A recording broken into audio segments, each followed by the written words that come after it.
जय हिंद साथियों, good morning. मैं आपका दोस्त अनुष्ट बिलास जैन स्वागत करता हूं आप सबका एसएलएच अकेडमी पर। डेली करंट अफेयर्स की क्लास में आप सबका स्वागत है। देवियों और सज्जनों, मेरा आप सबसे नम्र अनुरोध है कि आप सब वीडियो को अंत तक बिना स्किप किए पूरा मन लगाकर देखें। और अगर आपको वीडियो पसंद आए तो प्लीज वीडियो को लाइक करें, कमेंट करें, शेयर करें और चैनल को सब्सक्राइब करना बिल्कुल ही ना भूलें। साथ ही बेल आइकॉन प्रेस कर लें जिससे हमारी लेटेस्ट नोटिफिकेशन आपको तुरंत मिलती जाए। और दोस्तों याद रखें, वीडियो को अंत तक बिना स्किप किए पूरा मन लगाकर जरूर देखें। अब आपका ज्यादा समय ना लेते हुए देखते हैं आज का पहला प्रश्न। आज का पहला प्रश्न है, निम्न में से किसके आर्थिक अनुसंधान विभाग ने एसबीआई इको रैप रिपोर्ट जारी की है? आपके ऑप्शन है ए वित्त मंत्रालय, बी नीति आयोग, सी भारतीय स्टेट बैंक और डी सेबी। तो दोस्तों याद रखें कि हाल ही में भारतीय स्टेट बैंक के आर्थिक अनुसंधान विभाग ने एसबीआई इको रैप रिपोर्ट जारी की है। दोस्तों एसबीआई से आप गैस कर सकते थे, एसबीआई से स्टेट बैंक ऑफ इंडिया। भारतीय स्टेट बैंक के आर्थिक अनुसंधान विभाग ने एसबीआई इको रैप रिपोर्ट जारी की है, जिसमें 3 कृषि कानूनों को वापस लेने की पृष्ठभूमि में एसबीआई ने अपनी रिपोर्ट प्रकाशित की गई है। दोस्तों एसबीआई ने 5 कृषि सुधारों, मात्रा गारंटी खंड, फ्लोर प्राइस ऑक्शन, एपीएमसी बुनियादी ढांचा, अनुबंध कृषि संस्थान और सम्मति खरीद का प्रस्ताव दिया है। तो दोस्तों 5 कृषि सुधारों का प्रस्ताव दिया है और पांचों कृषि सुधार क्या दिए हैं एसबीआई ने, उनको भी ध्यान रखें दोस्तों अच्छे से। मात्रा गारंटी खंड, फ्लोर प्राइस ऑक्शन, एपीएमसी बुनियादी ढांचा, अनुबंध कृषि संस्थान और सम्मति खरीद, इनका प्रस्ताव दिया है। नजर डालेंगे एसबीआई की तरफ, तो एसबीआई के अध्यक्ष वर्तमान में दिनेश कुमार खारा हैं। दोस्तों एसबीआई का मुख्यालय मुंबई में स्थित है तथा इसकी स्थापना 1 जुलाई 1955 को हुई थी। देखते हैं आज का अगला प्रश्न। आज का अगला प्रश्न है, निम्न में से किस देश के मौसम ब्यूरो ने एक ला नीना मौसम शुरू होने की घोषणा की है? आपके ऑप्शन है ए ऑस्ट्रेलिया, बी अमेरिका, सी मालदीव और डी कनाडा। तो दोस्तों याद रखें कि हाल ही में ऑस्ट्रेलिया के मौसम ब्यूरो ने एक ला नीना मौसम शुरू होने की घोषणा की है। ऑस्ट्रेलिया के मौसम ब्यूरो ने हाल ही में लगातार दूसरे वर्ष प्रशांत महासागर में एक ला नीना मौसम शुरू होने की घोषणा की है, जिसकी वजह से मध्य, उत्तर और पूर्वी ऑस्ट्रेलिया में औसत से अधिक वर्षा होगी। इससे ऑस्ट्रेलिया में गेहूं की पैदावार को बढ़ावा मिल सकता है। इस साल जलवायु मॉडल का सुझाव है ला नीना पैटर्न अल्पकालिक होगा और देर से दक्षिणी गोलार्ध की गर्मियां या शुरुआती शरद ऋतु 2022 तक प्रभावी रहेगा। तो दोस्तों याद रखें कि इसका मुख्य प्रभाव दक्षिणी गोलार्ध में ही देखने को मिलेगा और ऑस्ट्रेलिया के कुछ हिस्सों में इसकी वजह से बारिश होगी, जिससे यहाँ की गेहूं की पैदावार को बढ़ावा मिल सकता है। दोस्तों आगे हम समझेंगे कि क्या है यह ला नीना या होता कैसे है। तो दोस्तों सबसे पहले तो यही कि ला नीना क्या है, तो आपको बता दें कि ला नीना एक समुद्री और वायुमंडलीय घटना है जो अल नीनो का एक ठंडा समकक्ष है। दोस्तों यह व्यापक अल नीनो दक्षिणी दोलन, El Nino southern oscillation ENSO जलवायु पैटर्न का एक हिस्सा है। तो दोस्तों कौन सा है यह? अल नीनो दक्षिणी दोलन का जलवायु का एक हिस्सा है। ला नीना की घटना आमतौर पर भूमध्य रेखीय प्रशांत महासागर में अधिक उष्ण कटिबंधीय चक्रवातों, अधिक वर्षा और अपेक्षाकृत ठंडे औसत तापमान से जुड़ी होती है। यह घटनाएं आमतौर पर लगभग 1 वर्ष तक चलती हैं। तो दोस्तों यहाँ पर उष्ण कटिबंधीय चक्रवातों, अधिक वर्षा हो जाए और अपेक्षाकृत ठंडे और औसत तापमान से यह जुड़ा हुआ है मौसम। क्या है यह? एक वायुमंडलीय घटना है जो कि अल नीनो का एक ठंडा समकक्ष है। याद रखें ला नीना। दोस्तों अब नजर डालें ऑस्ट्रेलिया की तरफ, तो ऑस्ट्रेलिया की राजधानी कैनबरा है तथा यहाँ की मुद्रा डॉलर है। ऑस्ट्रेलिया की सम्राट अगर देखें तो एलिजाबेथ द्वितीय तथा ऑस्ट्रेलिया के गवर्नर जनरल क्वेंटिन ब्राइस हैं। दोस्तों ऑस्ट्रेलिया के प्रधानमंत्री स्कॉट मॉरिसन और उपनाम यहाँ का अगर देखें तो बहुत इंपॉर्टेंट है दोस्तों, पूछा भी गया है कई बार कि प्यासी भूमि का देश किस देश को कहा जाता है, तो ऑस्ट्रेलिया को प्यासी भूमि का देश कहा जाता है। याद रखें। देखते हैं आज का अगला प्रश्न। आज का अगला प्रश्न है, हाल ही में बच्चों के लिए भारत की पहली वर्चुअल साइंस लैब किसने लॉन्च की है? आपके ऑप्शन है A doctor Harshvardhan, B doctor Ajay Singh, C doctor Rajnath Singh और डी डॉक्टर जितेंद्र सिंह। तो दोस्तों याद रखें कि हाल ही में डॉक्टर जितेंद्र सिंह ने भारत की पहली वर्चुअल साइंस लैब लॉन्च की है। केंद्रीय विज्ञान और प्रौद्योगिकी मंत्री डॉक्टर जितेंद्र सिंह ने हाल ही में बच्चों के लिए भारत की पहली वर्चुअल साइंस लैब लॉन्च की है, जो कि छात्रों को पूरे भारत के वैज्ञानिकों से जोड़ेगा। यह लैब CSIR प्रयोगशालाओं का एक वर्चुअल टूर हो देगी और साथ ही छात्रों को अनुसंधान के बुनियादी ढांचे के बारे में बताएगी। दोस्तों याद रखें, इसका उद्घाटन किसने किया है? तो जितेंद्र सिंह ने। और डॉक्टर जितेंद्र सिंह वर्तमान में किस पद पर हैं? तो केंद्रीय विज्ञान और प्रौद्योगिकी मंत्री हैं अभी वर्तमान में डॉक्टर जितेंद्र सिंह, याद रखें। देखते हैं आज का अगला प्रश्न। आज का अगला प्रश्न है, निम्न में से किस आयोग ने सतत विकास लक्ष्य SDG शहरी सूचकांक और डैशबोर्ड 2021-22 लॉन्च किया है? आपके ऑप्शन है ए नाबार्ड, बी नीति आयोग, सी खेल आयोग और डी शिक्षा आयोग। तो दोस्तों याद रखें कि हाल ही में नीति आयोग ने सतत विकास लक्ष्य SDG शहरी सूचकांक और डैशबोर्ड 2021-22 लॉन्च किया है। दोस्तों नीति आयोग ने हाल ही में सतत विकास लक्ष्य SDG शहरी सूचकांक और डैशबोर्ड 2021-22 लॉन्च किया है, जिसमें सबसे अधिक अंक के साथ की सूची में शिमला पहले स्थान पर रहा है, जबकि कोयम्बटूर और चंडीगढ़ को दूसरे और तीसरे स्थान पर रहे हैं। इस सूचकांक में चुने गए 56 शहरी क्षेत्रों में से 44 में 10 लाख से अधिक की आबादी है। तो दोस्तों याद रखें कि कुल कितने शहर चुने गए? 56, जिनमें कितने इंडिकेटर थे अगर आपसे पूछा जाता है तो 77। टारगेट्स क्या थे? तो 46 टारगेट्स थे। फर्स्ट पर आप देखेंगे तो शिमला, सेकंड पर कोयम्बटूर और थर्ड पर चंडीगढ़। बहुत अच्छे से याद रखें दोस्तों। नया डालें नीति आयोग की तरफ। तो नीति आयोग का गठन 1 जनवरी 2015 को योजना आयोग के स्थान पर हुआ था। दोस्तों नीति आयोग का मुख्यालय नई दिल्ली में स्थित है। इसके उपाध्यक्ष डॉक्टर राजीव कुमार और CEO वर्तमान में श्री अमिताभ कांत हैं। अध्यक्ष का आप लोगों को पता होगा कि भारत का वर्तमान प्रधानमंत्री, मतलब जो प्रधानमंत्री होते हैं वही नीति आयोग के अध्यक्ष होते हैं, याद रखें। देखते हैं आज का अगला प्रश्न। आज का अगला प्रश्न है, IQAir डाटा के मुताबिक वर्ष 2020 में विश्व के 100 सबसे प्रदूषित शहरों में भारत के कितने शहर हैं? आपके ऑप्शन है ए 12 शहर, बी 25 शहर, सी 46 शहर और डी 66 शहर।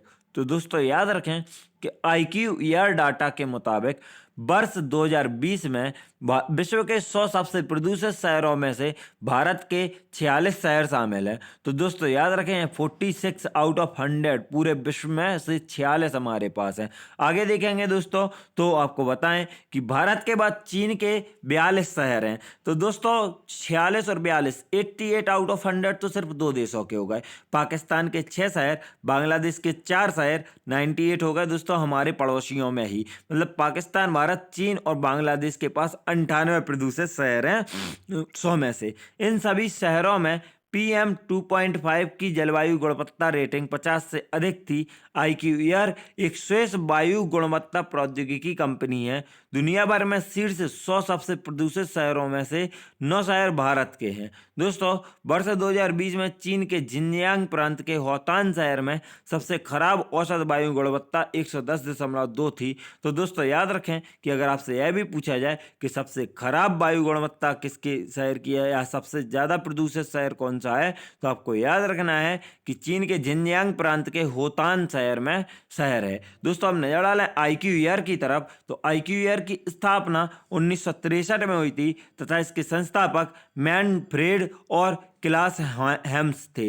याद रखें दोस्तों, मैनफ्रेड और क्लास हेम्स इसके संस्थापक थे। देखते हैं आज का अगला प्रश्न। आज का अगला प्रश्न है, अमेरिका और ब्रिटेन के साथ किस देश ने हाल ही में नए रक्षा गठबंधनों के साथ एक पनडुब्बी समझौते पर हस्ताक्षर किए हैं? आपके ऑप्शन है ए ऑस्ट्रेलिया, बी चीन, सी इंडोनेशिया और डी जापान। तो दोस्तों याद रखें कि अमेरिका और ब्रिटेन के साथ ऑस्ट्रेलिया ने हाल ही में नए रक्षा गठबंधनों के साथ एक पनडुब्बी समझौते पर हस्ताक्षर किए हैं। दोस्तों इस समझौते को AUKUS, मतलब ए से ऑस्ट्रेलिया, UK से यूनाइटेड किंगडम एंड US से यूनाइटेड स्टेट्स नाम दिया गया है। ऑकस सौदे के तहत ऑस्ट्रेलिया 8 अत्याधुनिक परमाणु ऊर्जा से चलने वाली पनडुब्बियों को प्राप्त करेगा, जो चोरी छिपे लंबी दूरी के मिशनों में सक्षम है। तो दोस्तों यह कितनी अभी ऑस्ट्रेलिया 8 पनडुब्बी प्राप्त करेगा। यह साइबर, कृत्रिम बुद्धिमत्ता, क्वांटम और अनिर्दिष्ट पानी के भीतर क्षमताओं को साझा करने का भी प्रावधान करता है। इस समझौते पर ऑस्ट्रेलिया रक्षा मंत्री पीटर ईटन ने अमेरिका और ब्रिटिश राजनयिकों के साथ हस्ताक्षर किए हैं। यह समझौता 3 देशों के बीच संवेदनशीलता, नौसेना, परमाणु प्राणोदन, सूचना के आदान प्रदान को मंजूरी देता है। तो दोस्तों याद रखें कि इसमें क्या है, सबसे पहले तो परमाणु का आदान प्रदान होगा, परमाणु ऊर्जा का आदान प्रदान होगा, और साथ में सबसे पहले इसमें मुख्य क्या है कि 8 अत्याधुनिक परमाणु ऊर्जा से चलने वाली पनडुब्बियां ऑस्ट्रेलिया को प्रदान की गई हैं। नाम याद रखें दोस्तों, सिंपल है, ए से ऑस्ट्रेलिया हो जाएगा, यूके से यूनाइटेड किंगडम और यूएस से यूनाइटेड स्टेट्स, ऐसे इसका नाम होगा ऑस्ट्रेलिया। अच्छे से याद रखें, ऑस्ट्रेलिया के बारे में अभी जानकारी को 2 क्वेश्चन पहले ही दी गई है। तो प्लीज़ आगे बढ़ते हैं हम और देखते हैं आज का अगला प्रश्न। आज का अगला प्रश्न है, स्वीडन की किस पहली महिला प्रधानमंत्री को पद संभालने के कुछ ही घंटे बाद इस्तीफा देना पड़ा? आपके ऑप्शन है, A Magdalena Andersson, B Hema Kohli, C Kathy Hochul और डी एलिजाबेथ ब्लैकवेल। तो दोस्तों याद रखें कि स्वीडन की मैग्डालेना एंडरसन जो कि स्वीडन की पहली प्रधानमंत्री थी, पहली महिला प्रधानमंत्री थी, को पद संभालने के कुछ ही घंटों बाद इस्तीफा देना पड़ा। संसद में बजट प्रस्ताव पर एंडरसन की सरकार को हार का सामना करना पड़ा। तो दोस्तों याद रखें कि जब संसद में बजट प्रस्ताव पेश किया गया तो वहां पर इनकी मैग्डालेना एंडरसन की सरकार को हार का सामना करना पड़ा। इसके बाद 2 दलों की उनकी अल्पसंख्यक सरकार से एक दल अलग हो गया। मैग्डालेना को ही सोशल डेमोक्रेटिक पार्टी की नई नेता चुना गया था। उन्हें स्टीफन लोफवेन की जगह प्रधानमंत्री बनाया गया था। लोफवेन ने इस साल की शुरुआत में प्रधानमंत्री पद से इस्तीफा दे दिया था। एंडरसन इससे पहले वित्त मंत्री थी। तो दोस्तों याद रखें, अगर आपसे पूछा जाता है कुछ घंटों के लिए ही सही, लेकिन स्वीडन की पहली महिला प्रधानमंत्री कौन बनी, तो मैग्डालेना एंडरसन। यह बहुत अच्छे से याद रखें। नजर डालें स्वीडन की तरफ, तो स्वीडन की राजधानी स्टॉकहोम है तथा मुद्रा स्वीडिश क्रोना है। दोस्तों स्वीडन से एक चीज़ बहुत अच्छे से याद रखें कि स्वीडन देश से ही शुरुआत होती है नोबेल पुरस्कार की। और आप सब कमेंट बॉक्स में जरूर बताएं कि नोबेल पुरस्कार पहली बार किस वर्ष बांटा गया। देखते हैं आज का प्रदान किया गया। देखते हैं आज का अगला प्रश्न। आज का अगला प्रश्न है, ब्रिटेन प्रशासन ने लोकतंत्र के शिखर सम्मेलन में ताइवान को आमंत्रित किया है। यह शिखर सम्मेलन अमेरिका में कब आयोजित किया जाएगा? आपके ऑप्शन है, ए 10 और 11 दिसंबर 2021, बी 14 और 15 दिसंबर 2021, सी 9 और 10 दिसंबर 2021 और डी 1 और 2 दिसंबर 2021। तो दोस्तों आपको बता दें कि ब्रिटेन प्रशासन ने लोकतंत्र के शिखर सम्मेलन में ताइवान को आमंत्रित किया है और यह शिखर सम्मेलन 9 और 10 दिसंबर 2021 में आयोजित किया जाएगा। दोस्तों 9 और 10 दिसंबर 2021 को वर्चुअल इवेंट के लिए स्टेट डिपार्टमेंट की आमंत्रण सूची में पूरी दुनिया से 110 प्रतिभागी देश शामिल हैं। इस इवेंट का उद्देश्य दुनिया भर में लोकतांत्रिक पतन सहित अधिकारों और स्वतंत्रता के क्षरण को रोकने में मदद करना है। इस सूची में चीन या रूस को शामिल नहीं किया गया है। दोस्तों आपको बता दें कि ताइवान को आमंत्रण दिए जाने से चीन बहुत बौखलाया हुआ है अमेरिका से, क्योंकि ताइवान को वह अपने अंडर में मानता है, जबकि ताइवान अपने आप को स्वतंत्र देश अभी मानते हैं। इसी वजह से लोकतंत्र के लिए यह मीटिंग बुलाई गई और इसमें चीन और रूस दोनों देशों को आमंत्रित भी नहीं किया गया। देखते हैं आज का अगला प्रश्न। आज का अगला प्रश्न है, हाल ही में भारत और किस देश ने 4 साल के बाद व्यापार नीति मंच ट्रेड पॉलिसी फोरम को पुनर्जीवित करने के लिए सहमत हुए हैं? आपके ऑप्शन है, ए नेपाल, बी अमेरिका, सी पाकिस्तान और डी भूटान। दोस्तों याद रखें कि हाल ही में भारत और अमेरिका ने 4 साल के बाद व्यापार नीति मंच ट्रेड पॉलिसी फोरम को पुनर्जीवित करने के लिए सहमत हुए हैं। दोस्तों भारत और अमेरिका 4 साल के बाद व्यापार नीति मंच ट्रेड पॉलिसी फोरम को पुनर्जीवित करने के अलावा बाजार पहुंच और डिजिटल व्यापार जैसे मुद्दों पर मतभेदों को हल करने के तरीकों की खोजने के लिए सहमत हुए हैं। यह समझौता अमेरिकी व्यापार प्रतिनिधि कैथरीन ताई कि 2 दिवसीय यात्रा की शुरुआत में किया गया था। दोनों देशों के वार्ताकारों ने एक व्यापार पैकेज पर हस्ताक्षर करने के लिए 1 वर्ष से अधिक समय तक संघर्ष किया, क्योंकि भारत और अमेरिका में टैरिफ जैसी विभिन्न मुद्दों पर मतभेद था। तो दोस्तों, अब यह मतभेद खत्म होकर 4 साल बाद व्यापार नीति मंच भारत और अमेरिका के बीच में स्थापित होगा। अब दोस्तों, हम नज़र डालें अमेरिका की तरफ। तो 2 सेकंड दोस्तों, अमेरिका के बारे में अगर हम देखते हैं तो यहाँ से अमेरिका के अगर प्रेसिडेंट देखें सबसे पहले तो हैं जो बिडेन। आपको बता दिया, जो बिडेन। अगर हम मतलब वाइस प्रेसिडेंट देखते हैं यहाँ की, तो कौन है? कमला हैरिस। याद रखें दोस्तों, कौन है? कमला हैरिस।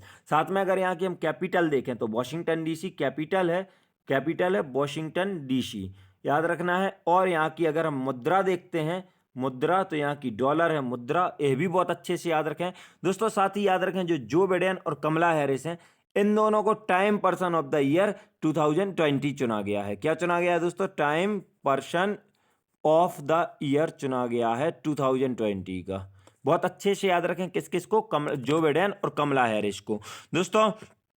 और आप यहाँ यह भी याद रख सकते हैं कि ऑस्ट्रेलिया चाहे जनसंख्या हो या क्षेत्रफल हो, विश्व में इसका स्थान 3rd ही है। मतलब जनसंख्या में इससे बड़े चीन और भारत हैं, और क्षेत्रफल में इससे बड़े रूस और कनाडा हैं। आप याद रखें दोस्तों। अब देखते हैं हम आज का अगला प्रश्न है वायु गुणवत्ता ट्रैकर IQAir के अनुसार वायु प्रदूषण से प्रतिवर्ष कितने लाख लोगों की अकाल मृत्यु हो जाती है? आपके ऑप्शन है: ए लगभग 78 लाख, बी लगभग 89 लाख, सी लगभग 70 लाख, और डी लगभग 52 लाख। तो दोस्तों याद रखें, वायु गुणवत्ता ट्रैकर IQAir के अनुसार वायु प्रदूषण से प्रति वर्ष 70 लाख लोगों की अकाल मृत्यु हो जाती है।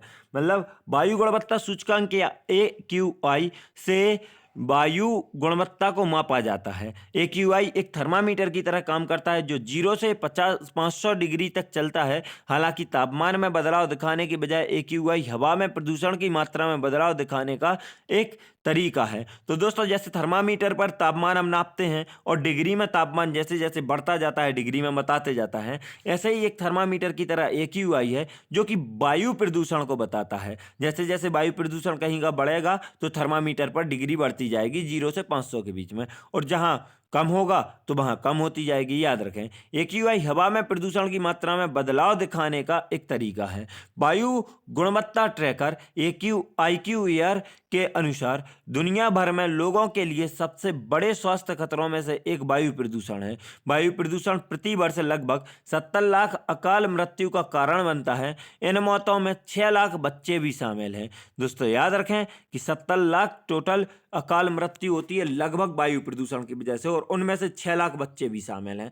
IQAir एक स्विस वायु गुणवत्ता प्रौद्योगिकी कंपनी है जो वायु प्रदूषण से सुरक्षा वायु गुणवत्ता निगरानी और वायु सफाई उत्पादों को विकसित करने में विशेषज्ञता रखती है। दोस्तों, अब हमारी वीडियो यहीं समाप्त होती है। वीडियो को अंत तक देखने के लिए आप सभी का धन्यवाद। अगर आप सबको वीडियो पसंद आई हो तो प्लीज़ वीडियो को लाइक करें, कमेंट करें, शेयर करें, और चैनल को सब्सक्राइब करना बिल्कुल ही ना भूलें। साथ ही बेल आइकॉन प्रेस कर लें जिससे हमारी लेटेस्ट नोटिफिकेशन आपको तुरंत मिलती जाए। दोस्तों याद रखें, अगर आप हम सबसे social media like Facebook, Instagram, Telegram से जुड़ना चाहते हैं तो आप हमारे डिस्क्रिप्शन बॉक्स से लिंक द्वारा फॉलो कर सकते हैं। और अगर आपको इस क्लास की PDF चाहिए तो आप हमारे टेलीग्राम चैनल SLH अकेडमी को ज्वाइन कर सकते हैं। वीडियो को अंत तक देखने के लिए एक बार फिर से धन्यवाद। जय हिंद, जय भारत। आपका दिन मंगलमय हो।